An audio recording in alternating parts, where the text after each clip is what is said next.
What did she cut you with? A knife. I'm pregnant. She got me in my stomach. Okay. I'm afraid. She cut you in your stomach? I'm pregnant. Okay. On March 18th, 2015, a harrowing 911 call came into dispatchers in Longmont, Colorado. The call originated from 1620 Green Place. On the other end was 26-year-old Michelle Wilkins, her voice trembling with pain and fear. Through sobs, she struggled to get the words out. She was pregnant, and someone had attacked her, cutting into her stomach. Yeah. Can you grab a towel or anything you can get in your hands and put it on your wound and press? How far along are you? 7 months. 7 months? Okay. Are you alone in the house? I don't know. You stay with me. Don't go to sleep. You stay with me. You're downstairs in the basement? And are you alone? Yeah. Okay. I locked the door. Thank you. Michelle, don't you go to sleep, okay? You stay on the phone with me. Can you? The 911 dispatcher felt a pit form in her stomach as she heard Michelle's trembling voice on the line. She urged Michelle to stay conscious and keep speaking while emergency responders rushed to the scene. Gasping for breath, Michelle did her best to describe what had happened. You tell me, did she have any other weapons besides a knife? She broke a glass. She broke a glass? Did she stab you with the broken glass also? Yeah. Okay. She wanted to hurt her. Michelle, you need to think real hard and tell me who it is that did this. Tell me the person's name. Think real hard, okay? Don't go to sleep. Stay with me. Tell me who it is.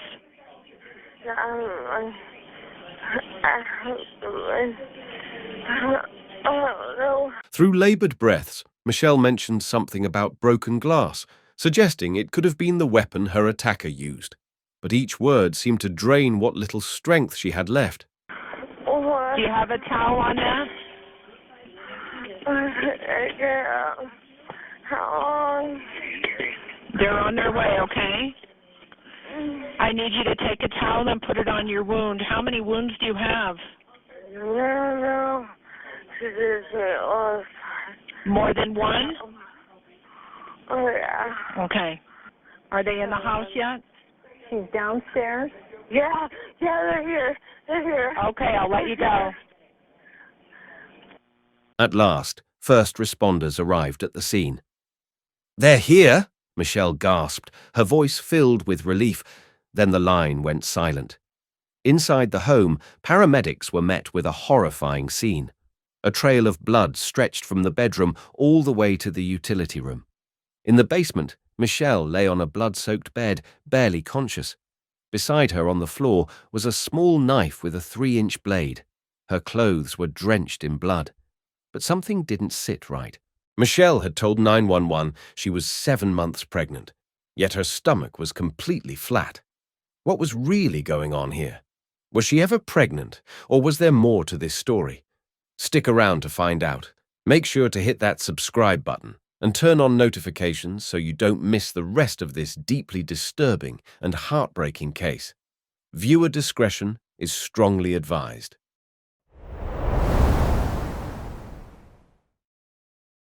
At first, some officers weren't sure what to make of the scene. One even speculated that Michelle Wilkins might be the attacker, not the victim. Maybe she had lost the fight somehow. But those doubts vanished the moment they saw her injuries. Michelle's intestines were exposed, and she was bleeding profusely. There was no doubt. She was clinging to life and needed immediate help. She was rushed to the hospital in critical condition. Even as doctors fought to save Michelle, investigators were left with haunting questions. If she hadn't just given birth, why had she claimed to be pregnant? As the case unfolded, police discovered that the house didn't belong to Michelle. It was the home of David Ridley and his wife, Dinah Lane, who lived there with their 2 daughters. That revelation only deepened the mystery. Why was Michelle in their basement, and where were the homeowners? Then came a shocking twist. Officers learned that Dinah Lane had also checked into the hospital, but her situation was equally strange and far more chilling. Dinelle had arrived covered in blood, cradling a baby in her arms. She was hysterical, crying out, "Please save him. I don't matter. Just save my baby." Medical staff later described the scene as one of the most unsettling they had ever witnessed. Dinelle claimed she had gone into labor early and begged doctors to save the infant. Investigators soon learned that Dinelle had told friends and family she was pregnant, and her husband, David, was devastated over what he believed was the loss of their baby. When questioned, David recounted his version of events. At around 2:04 p.m., Dinelle had called him, asking him to swing by their daughter's school to pick up some paperwork. He agreed, planning to meet her afterward for a prenatal appointment. He returned home around 2:15 p.m. to a horrific sight. Dinelle was in the basement, soaked in blood. There were no signs of a break-in, and she claimed she had just suffered a miscarriage. In a panic, David rushed her and the baby to the hospital, completely unaware that a gravely injured woman was lying just steps away in their basement. So how did Michelle end up in their home? And why didn't David know she was there? Only one person held the answers: Dinelle Lane.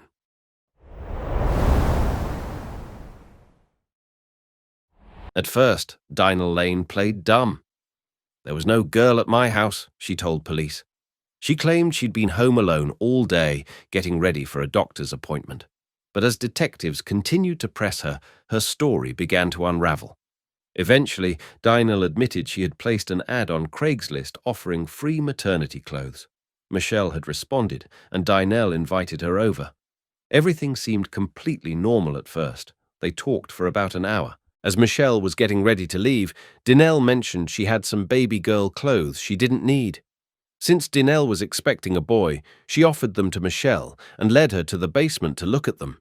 That's when, according to Dinelle, things took a turn. She claimed Michelle suddenly attacked her. Dinelle told investigators that Michelle pulled a knife and tried to stab her, and that she only fought back in self-defense. Trying to punch me, and she was like trying to bite me. Did she get a punch on you or bite you? She hit me a couple times on the side, but I mean, like, Glancing. but like, it wasn't like direct. It was just like, A glancing blow. okay. I think I choked her.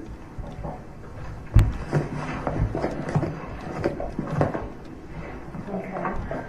Afterwards you choked her, what happened?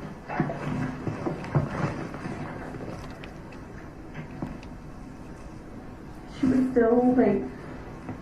was still trying to hit me, and she was biting at me, and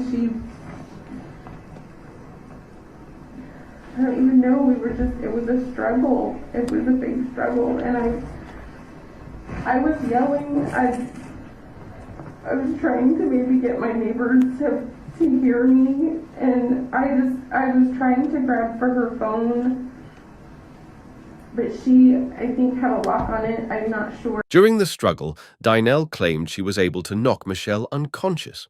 Thinking Michelle was dead, she panicked, and in a state of desperation, she tried to save the baby. I thought I killed her, and I didn't want the baby to die too. What happened? When she stopped moving, I just started thinking I didn't want the baby to die too, so I got the knife that she had.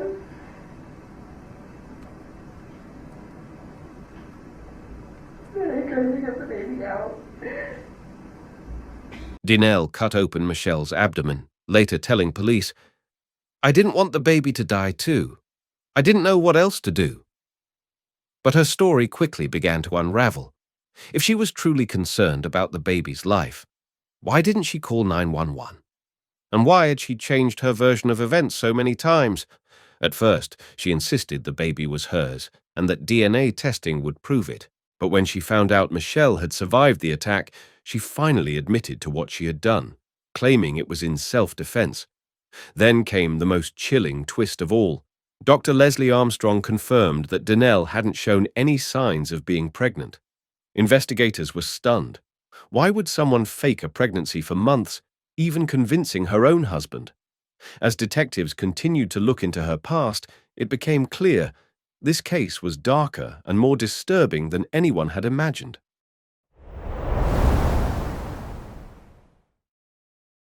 At first glance, Dinelle Lane's pregnancy seemed completely normal. This was her second marriage, and between her two teenage daughters from her first husband and David Ridley's own daughter, the blended family was growing. When Dinelle and David learned they were expecting a baby boy, they were overjoyed. Friends and family joined in the celebration, even throwing a baby shower where the couple revealed the baby's name, James. Dinelle kept everyone updated with social media posts, sharing pictures of her baby bump and ultrasound images. To the outside world, everything looked perfect, but not everyone was convinced. One of David's friends grew suspicious. She said something about the pregnancy just didn't feel right, and even voiced concerns about potential danger, wondering if what Dinelle was doing might be considered child endangerment.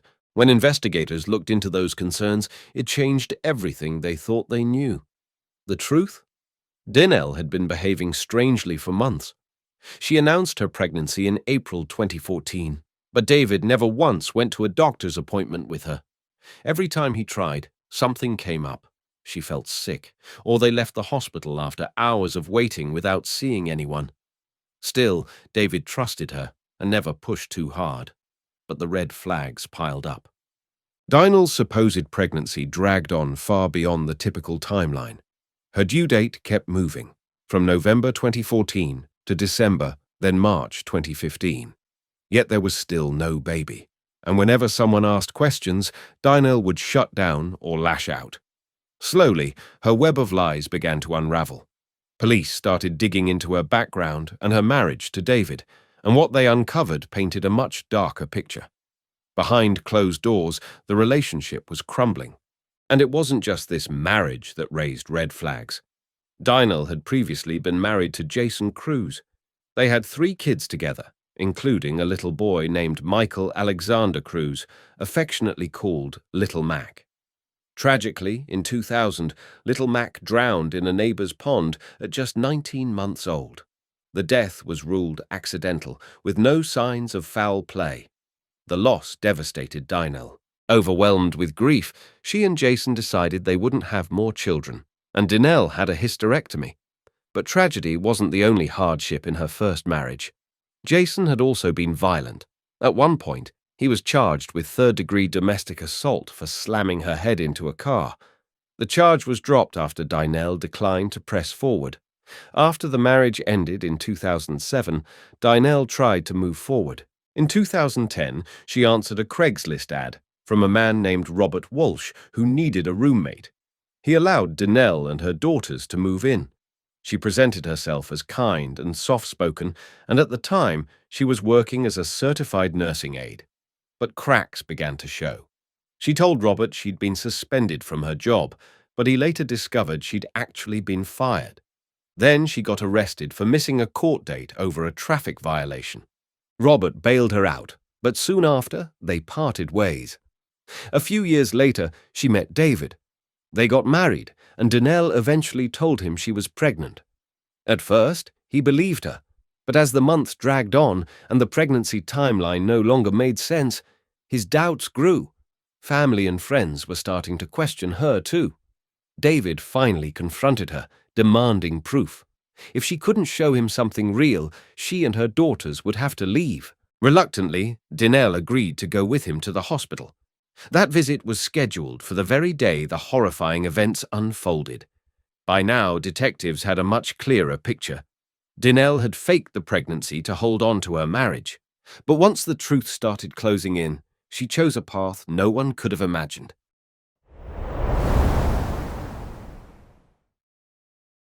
By the time Michelle Wilkins regained consciousness, she was ready to talk, and what she had to say would shock investigators and finally connect all the missing pieces.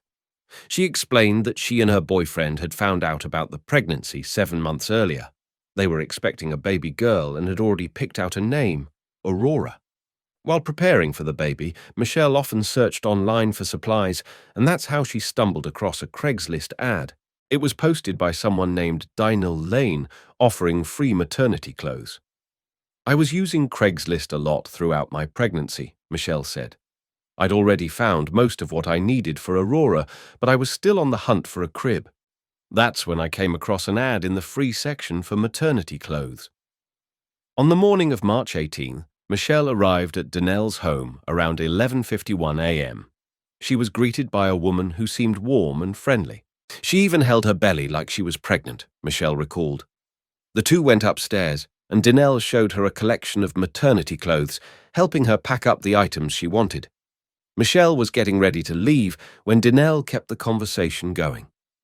She started talking about her teenage daughters, how they didn't want to spend time with her anymore, and how her partner was always working. She just seemed lonely, Michelle remembered.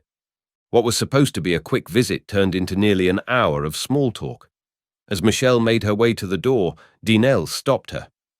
"Oh, I might have one more thing downstairs," she said. "Do you want to come take a look?" Michelle agreed and followed her to the basement. Downstairs, things took a turn. She was frantically searching through one of the rooms, and I just got this gut feeling. "It's time to go," Michelle said. She turned to head back up the stairs, but before she could reach them, Danelle attacked her from behind. At first, I thought maybe something had crawled onto me, like a spider, Michelle said. But then she said, "Yeah, I think I got it." She just used her hands, kept hitting me, and tried to choke me.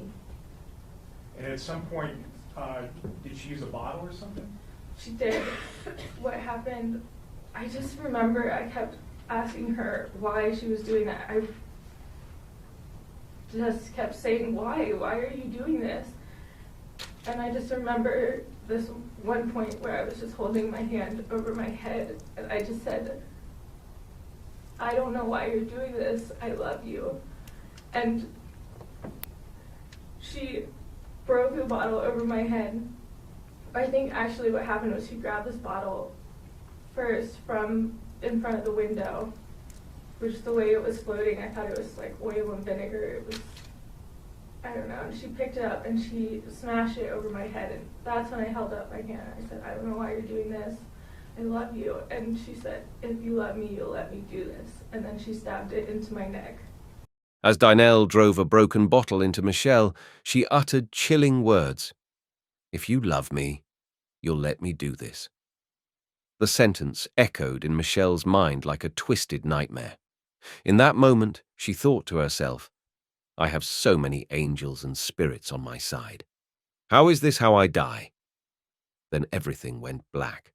Amazingly, Michelle survived. Against all odds, she regained consciousness, barely clinging to life. I did that. I just felt the blood seeping through my pants, and I could feel my intestines outside of my body. But that day, after my shift, I went to the ICU. I couldn't believe she was alive. I told her, "It was you who saved yourself. If you hadn't remembered that address, if you hadn't stayed awake, you wouldn't have made it." Doctors later revealed a chilling detail. Michelle's wounds weren't random. They were clean, calculated, and deliberate. Cuts like those, they said, could only be made by someone with medical knowledge. When combined with Michelle's testimony, it became clear that the attack wasn't impulsive. It was planned. As it turned out, Danelle Lane had once held a nursing license. When her husband began questioning her suspiciously long pregnancy and demanded proof, Danelle's desperation hit a breaking point. That's when she placed the Craigslist ad, invited Michelle over, and carried out the unthinkable. Believing Michelle was dead, Danelle tried to cover her tracks. She cleaned up, changed clothes, and acted like nothing had happened when her husband David came home. But Michelle survived, and her story changed everything. On the night of March 18, 2015, Danelle Lane was arrested.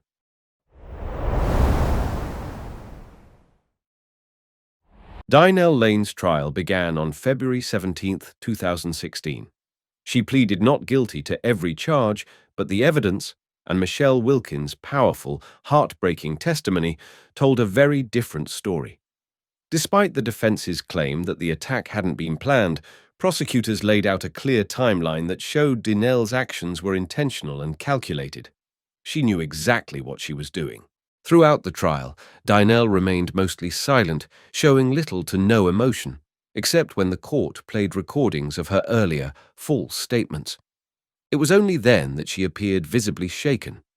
On February 19, 2016, after just a few days of testimony, the jury returned with a verdict: guilty on all major counts. Dynel Lane was convicted of first-degree attempted murder, unlawful termination of a pregnancy, and 4 counts of felony assault. Ms. Lane planned this attack and left Ms. Wilkins to bleed out and die. Ms. Lane is to be sentenced to a sentence the court finds, having considered the mitigating circumstances and the aggravating circumstances, that totals 100 years in the Department of Corrections, to be followed by the mandatory periods of parole. On April 29, 2016, Dynel Lane was sentenced to 100 years behind bars, 48 years for attempted murder, 32 years for the unlawful termination of a pregnancy, and additional time for multiple assault convictions. All sentences were to run consecutively. Michelle Wilkins had survived the unthinkable, but her journey toward healing had only just begun. Despite the trauma she endured, her courage and resilience made sure justice was served. However, despite the heartbreaking loss of Michelle's unborn daughter, prosecutors were unable to file murder charges. Under Colorado law, there wasn't sufficient proof that baby Aurora had lived outside the womb. With no independent signs of life, the law classified the case as a fetal demise, not a homicide. During her impact statement, Michelle stood tall, holding a picture of Aurora. Her words were raw, direct, and unforgettable. There were atrocities committed against me and my daughter that sent a ripple of pain to so many others, and they must be addressed, those committed against Aurora's father, all of her grandparents, law enforcement, and first responders who cannot unsee the trauma you created. Even your partner and daughters must now live with guilt, shame, and trauma for the rest of their lives because of you. She continued, I did not learn until the trial just how many opportunities you had to do the right thing, yet you chose not to.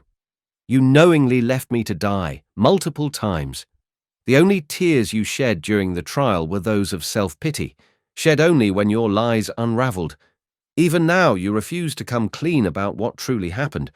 You clung to your narcissistic fantasy, prioritizing your lie over my right to live and Aurora's right to live.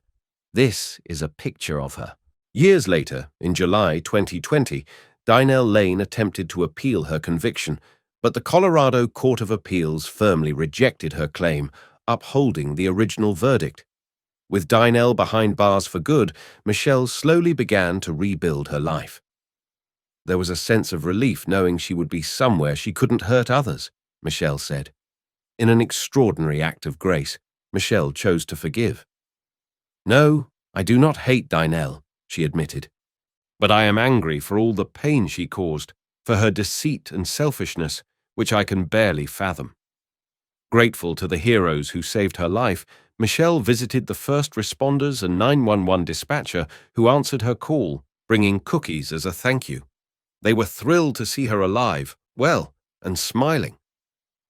Over time, Michelle found healing through pottery and pursued a path of helping others, becoming a therapist focused on mental health support. Though she will always mourn the loss of Aurora, she remains hopeful about the future. As she put it, by God's grace, I remain hopeful. What do you think about this case? How could one woman inflict such horror on another, especially a fellow mother? What do you think was going through Dynel Lane's mind when she planned this attack? Let us know in the comments. If this story moved you, check out our channel for more powerful true crime stories. Don't forget to like, share, and subscribe so you never miss an update. Have a case you'd like us to cover next? Drop your suggestions below. Thanks for watching, stay safe, and we'll see you next time.